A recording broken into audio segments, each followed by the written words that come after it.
Subscribe to our YouTube channel and press the bell icon to get the latest updates. Hello and welcome to the Print. मेरा नाम है फातिमा खान और आज मेरे साथ हैं एक बहुत ही ख़ास गेस्ट भूपेंद्र सिंह हुड्डा जी, वरिष्ठ नेता कांग्रेस पार्टी के और former chief minister of Haryana. Thank you so much for joining. Thank you Soni sir. सबसे पहला मैं सवाल आपसे जो हुआ उसके बारे में पूछना चाहती हूँ। रिपब्लिक डे था, बहुत ही इंपॉर्टेंट डे था कंट्री के लिए, और ये जो पैरेलल रैली चल रही थी फार्मर्स की, उसने एक थोड़ी अनएक्सपेक्टेड टर्न ले लिया। कुछ सेक्शन ऑफ फार्मर्स ने रेड फोर्ट एंटर कर लिया और अपना एक जो निशान साहिब जो एक रिलीजियस सिंबल है उसका फ्लैग होइस्ट किया रेड फोर्ट के रैम्पार्ट्स पे। आपको लगता है ये एक गलत मूव था फार्मर्स के एंड से, और आपको क्या लगता है ये पूरा जो हुआ एक सेटबैक है फार्मर मूवमेंट?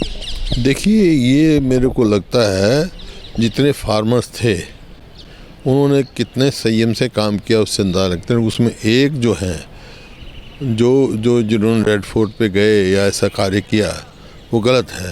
वो कोई फार्मर्स मूवमेंट का हिस्सा नहीं है, उनका भी स्टेटमेंट आया है। और संयम जो है दिल्ली की तरफ से भी और पुलिस की तरफ से भी बहुत संयम से काम लिया गया, नहीं तो ये सिचुएशन और बिगड़ सकती थी।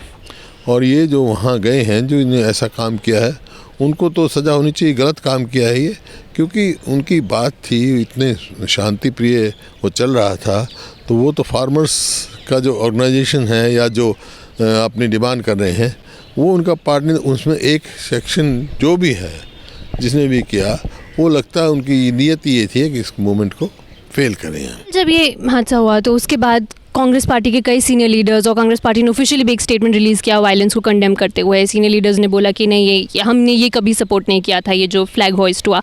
आपको लगता है पार्टी ओवरऑल एक थोड़ा बैकफुट पे आ गई, क्योंकि पिछले 2-2.5 महीने से बहुत वोसिफरसली जो है पार्टी फार्मर्स मूवमेंट को सपोर्ट कर रही है, तो ये एक चीज़ फोर्सी नहीं की थी और अब आपको लगता है थोड़ी स्ट्रैटेजी चेंज होगी, शिफ्ट होगी पार्टी की? देखिए, हिंसा का कभी कोई समर्थन नहीं किया, हमने भी नहीं किया। हमने जो फार्मर्स का जो मूवमेंट था, कोई पार्टी लीड नहीं कर रही थी, कोई भी पॉलिटिकल पार्टी, फार्मर्स खुद लीड कर रहे थे इसके, लेकिन उनकी मांग का समर्थन किया, आज भी कर रहे हैं। क्योंकि जो उनकी मांग है कि ये लॉज उनके हित में नहीं है, इसमें कोई दो राय, ये जो कानून है ये किसान के हित के नहीं है। क्यों होगा क्या इनसे? जैसे कानून बनाए हैं इन्होंने, जैसे 2 मार्केट क्रिएट हो जाएंगी। एक APMC मार्केट, वो तो स्टेट गवर्नमेंट गवर्नर करेगी उसमें, और उससे बाहर जो है वो सेंट्रल लॉज काम करेंगे। उससे बाहर कोई MSP की चर्चा नहीं है। तो इसका नतीजा ये होगा, जब फसल आएगी किसान की, वो गल्ट आता है बहुत, एक वो होता है किसान के पास इतनी क्षमता नहीं है कि वो स्टोर कर सके या उसको मतलब अपने पास रख सके, उसको जल्दी होती है बेचने की, तो उस टाइम सस्ती बिकेगी। और जो होर्डिंग की तो अब कोई लिमिट रही नहीं, तो बड़े बड़े कॉरपोरेट्स जो हैं, जो बड़े बड़े गोडाउन्स बनाएंगे, वो डिमांड एंड सप्लाई के हिसाब से कीमत बढ़ाते रहेंगे। इससे किसान का भी नुकसान होगा, जो क्लास जो कंज्यूमर हैं वो ख़रीदेंगे उसको भी फ़ायदा नहीं है। और PDS जो गरीब आदमी है, जिसको PDS पब्लिक डिस्ट्रीब्यूशन हम उसमें देते हैं, सस्ता अनाज देते हैं, वो कहाँ से लाएंगे? तो ये है दिक्कत। इस वास्ते उनकी मांग का हमारा समर्थन था और आज भी समर्थन है। और जो जिस किस्म का घटना जिन लोगों ने करी हिंसक घटना, उसकी हम निंदा करते हैं। और जो ऐसे लोग हैं वो इंक्वायरी करके उनको सज़ा दो, अगर किसी की नीयत क्या है। आप समझते हैं जिस प्रकार से वहाँ लाल किले में गए, उसकी हम निंदा करते हैं।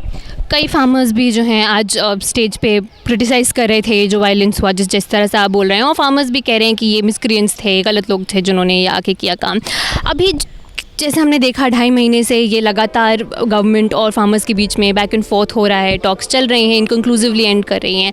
तो अब आपको लगता है कि एक डेडलॉक टाइप की सिचुएशन आ गई है, जिसमें फार्मर्स भी, अब यहाँ तक कि गवर्नमेंट ने ये भी बोल दिया कि हम 18 महीने तक सस्पेंड कर देंगे, लेकिन वो भी फार्मर्स ने कहा नहीं, हमें मंजूर नहीं है, सिर्फ रिपील करिए लॉज। ये एक सिचुएशन आ गई है, इसमें अब आप क्या फ्यूचर प्रोस्पेक्ट देखते हैं कि किसी तरह जो है मिडिल ग्राउंड एक रीच हो? देखिए, बातचीत से रास्ते निकल सकते हैं। ये जो है हट कोई सी तरफ से नहीं होनी चाहिए, और सरकार को तो कभी हट लगानी चाहिए, क्योंकि ये इसमें कोई दो राय नहीं है, ये किसान के हित के नहीं है। और जो उनकी मांग है, किसानों की मांग जायज़ है, तो उसके लिए रास्ता निकलना चाहिए। इतने दिन से सर्दी में बैठे हैं, इतने संयम से बैठे हैं। कल भी आप बताएंगे, कोई कह रहा था 8 लाख आदमी हैं, कोई कह रहा था 10 लाख आदमी हैं। इतने आदमियों में कोई, आप देखिए सारी दुकानें खुली थी जहाँ पर थे, कोई ऐसी नहीं हुआ। अमेरिका में जब हुआ ब्लैक एंड वाइट का, किस प्रकार से वहाँ क्या हुआ आपने खुद स्वयं देखा, दुकानें तक लूटी गई। लेकिन यहाँ ऐसा कोई नहीं हुआ। इवन जो रेडी वाले थे उनको भी अगर किसी ने ख़रीदा रेडी से सामान तो उसकी पेमेंट करी है। लेकिन कुछ शरारती तत्वों ने किस नीयत से किया है, ये सरकार को जांच करनी चाहिए और उनको सज़ा देनी चाहिए जो इस किस्म से किया है। तो आपको लगता है इनको सज़ा मिलनी चाहिए जो कल रेड फोर्ट पे घुसे और जो बिल्कुल, जो जिनका बेमतलब था, जब कोई किसान फार्मर्स का कोई प्लान नहीं था वहाँ जाने का, जो गए हैं वो किस नीयत से गए हैं, तो ऐसे आदमी को जो ज़रूर they should be brought to the book. अब थोड़ी पॉलिटिक्स की बात करते हैं। हरियाणा में जो बीजेपी जेजेपी की जो सरकार है उसमें काफ़ी टाइम से ये फार्मर्स एजुटेशन को लेके एक तरह से रिफ्ट जो है शुरू हो गई है, टेंशन आ गई है बीच में। और मैं जानना चाहती हूँ कि ये टेंशन का कांग्रेस पार्टी कितना फ़ायदा उठा सकती है। आपको लगता है electorally the party stands to gain, क्योंकि कुमारी शैलजा जो हैं, जो पीसीसी चीफ हैं हरियाणा की, उन्होंने बोला है कि वो हरियाणा एमएलएज के टच में हैं। तो कोई स्कोप है, कोई चांस है कि कांग्रेस पार्टी की सरकार आए? देखिए, जहाँ तक बीजेपी जेजेपी सरकार का सवाल है, हरियाणा में ये सरकार लोगों का वो खो चुकी है, उनका विश्वास जो है लोगों का खो चुकी है। साथ के साथ विधायकों का भी विश्वास खो चुकी है, क्योंकि जो इंडिपेंडेंट विधायक थे 2-3 उनने अपनी सपोर्ट विड्रॉ कर ली, और जो जेजेपी के हैं विधायक रोज़ स्टेटमेंट देते हैं, फार्मर्स पे जाते हैं। इसी वास्ते हमने कहा था गवर्नर साहब को, हमने राज्यपाल जी को, आई रिक्वेस्टेड हिम कि भाई आप जल्दी से अधिवेशन बुलाओ ताकि हम नो कॉन्फिडेंस मोशन लाएंगे सरकार के खिलाफ, जो परिस्थिति पैदा हुई है। और आज भी मैं कह रहा हूँ, जब भी सेशन बुलाएंगे पहले दिन ही हम नो कॉन्फिडेंस मोशन लेके आएंगे। पता लग जाएगा, कई चेहरे बेनकाब हो जाएंगे, जो बाहर कुछ कह रहे हैं अंदर कुछ कह रहे हैं, वो भी पता लग जाएगा कौन असली बात किसान की करते हैं या कोई सरकार की करते हैं। लेकिन जहाँ तक सरकार का सवाल है, वो लोगों का भी विश्वास खो चुकी है और विधायकों का इसी वास्ते नो कॉन्फिडेंस ला रहे हैं हम। तो ये लगी है कोशिश कि किसी तरह से ये नो कॉन्फिडेंस मोशन पास हो और आप लोगों की सरकार? नहीं, सरकार की बात नहीं है, नो कॉन्फिडेंस लेके आएंगे हम, उसके नतीजे की बात कहेंगे। हमारे को सरकार बनाने की जल्दी नहीं है। हम तो जो है लोगों की, जहाँ लोगों ने भेजा है, विपक्षी अपनी आवाज़ उठा रहे हैं, अपनी जिम्मेवारी जो हमारी लोगों ने दी है वो निभा रहे हैं।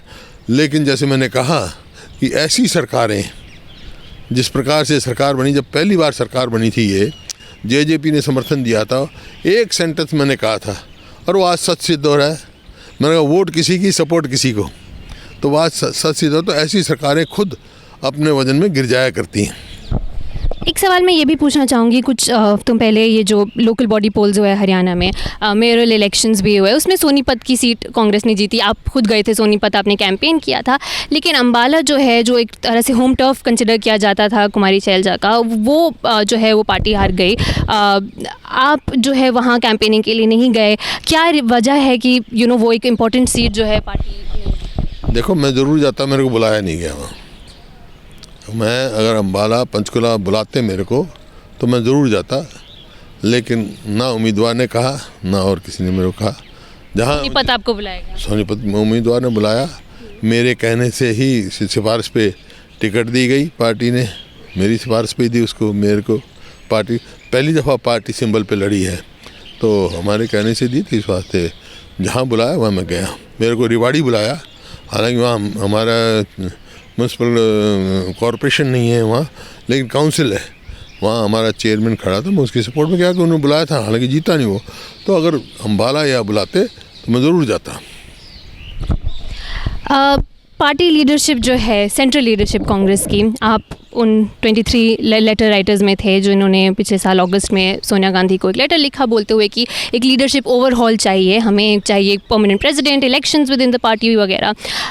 अभी काफ़ी महीने हो गए हैं उस चीज़ को, अभी तक जो है हमें सिर्फ ये बताया गया कि जून तक एक इलेक्टेड प्रेसिडेंट आ जाएगा, लेकिन CWC इलेक्शंस की अभी तक कोई कॉन्फर्मेशन, कोई क्लैरिटी नहीं है।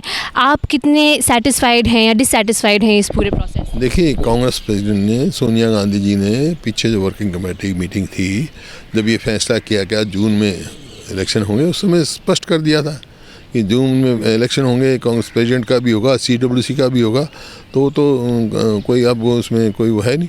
CWC का उन्होंने अभी नहीं बोला है। बोला शुरू में बोला सोनिया जी ने CWC का भी इलेक्शन होगा बोला। तो आपको लग रहा है ये जो पूरा मूवमेंट था, जब बहुत सारे लीडर्स ने बोला कि हमें इंटरनल थोड़ा सा चेंज चाहिए, आपको लगता है कन्विंस्ड हैं आप? नहीं, जो मैं इस बात से कन्विंस्ड हूँ कि जैसे पार्टी का ऑर्गेनाइजेशन, मान लो हरियाणा में पिछले 6 साल से ना डिस्ट्रिक्ट का प्रेसिडेंट है, ना ब्लॉक कांग्रेस कमेटी का प्रेसिडेंट है, तो कैसे लड़ेगी पार्टी? तो इस प्रकार से पार्टी मजबूत बनानी चाहिए, सबको बैठ कर सोच के विचार के पार्टी मजबूती कैसे हो ये सोचना चाहिए। बहुत बहुत शुक्रिया हमसे बात करने के लिए। Thank you so much. This Fatima Khan reporting for the Print. Do subscribe to our YouTube channel for more such interviews.